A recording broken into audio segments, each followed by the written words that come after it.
Bonjour à tous et bienvenue pour cette vidéo qui va présenter les activités de jeudi et vendredi de cette semaine.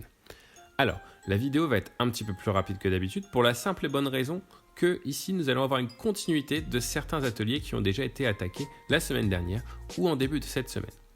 Alors, je vais commencer directement comme d'habitude par les grands et par la nouvelle activité qui va être une activité sur le printemps. Puisque nous avons changé de saison le week-end dernier, nous allons pouvoir commencer à travailler sur cette nouvelle notion.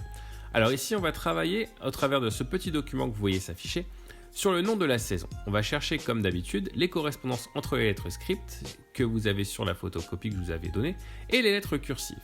Donc l'idée va être de retrouver toutes les lettres du titre du document que vous voyez s'afficher ici, c'est-à-dire « C'est le printemps ». L'idée va être, comme d'habitude, de recopier le titre en cursif une fois qu'on aura retrouvé la correspondance entre les deux écritures. Une fois que le titre est recopié, il ne restera plus qu'à colorier les oiseaux qui sont présents sur l'illustration du document. Pour les mathématiques, on va continuer le travail sur les tangrammes. Donc vous allez reprendre le tangramme découpé la semaine précédente et voici les 4 nouvelles formes à travailler. Pour le mardi, la suite du travail sur les fruits et légumes. Donc cette fois-ci, on va s'attaquer à ce qui pousse dans les vergers, à savoir les pommes, les poires, les pêches et les prunes.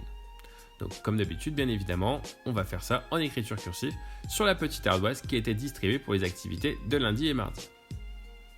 Et pour terminer, un travail encore sur le printemps, où cette fois-ci vous avez plusieurs arbres sur le document, comme vous pouvez le voir ici. Chaque arbre doit posséder à la fin 10 feuilles. À vos enfants de dessiner donc les feuilles manquantes, puis ensuite de colorier l'ensemble. Nous allons maintenant passer au travail des moyens. Donc comme pour les grands, les moyens vont travailler sur le nom de notre nouvelle saison. On va chercher sur la photocopie pour retrouver la correspondance des lettres cursives et capitales pour pouvoir écrire le titre, c'est-à-dire printemps en capitale, sur la ligne bien évidemment qui est en dessous. Une fois que cela est fait, comme pour les grands, il ne restera plus qu'à colorier les oiseaux de l'illustration. Pour les mathématiques de jeudi, on va continuer notre travail sur les algorithmes. Alors comme la dernière fois, si évidemment vous avez des Duplo ou des Lego à la maison, n'hésitez pas à en construire pour vos enfants. Si ce n'est pas le cas, je vous en remets encore ici à compléter. Ensuite, nous allons continuer ici le travail sur les fruits et légumes, donc avec ceux qui poussent dans les vergers. Donc écrire en capitale, pommes, poires, pêches et prunes, le tout sur l'ardoise qui vous a été fournie le week-end dernier pour les activités du lundi-mardi. Et pour terminer, le travail sur le printemps avec les feuilles des arbres manquantes à dessiner. Chaque arbre, ici contrairement au grand qui devait avoir 10 feuilles, doit avoir 5 feuilles. Donc à vos enfants de compléter les arbres pour que chaque arbre ait bien 5 feuilles.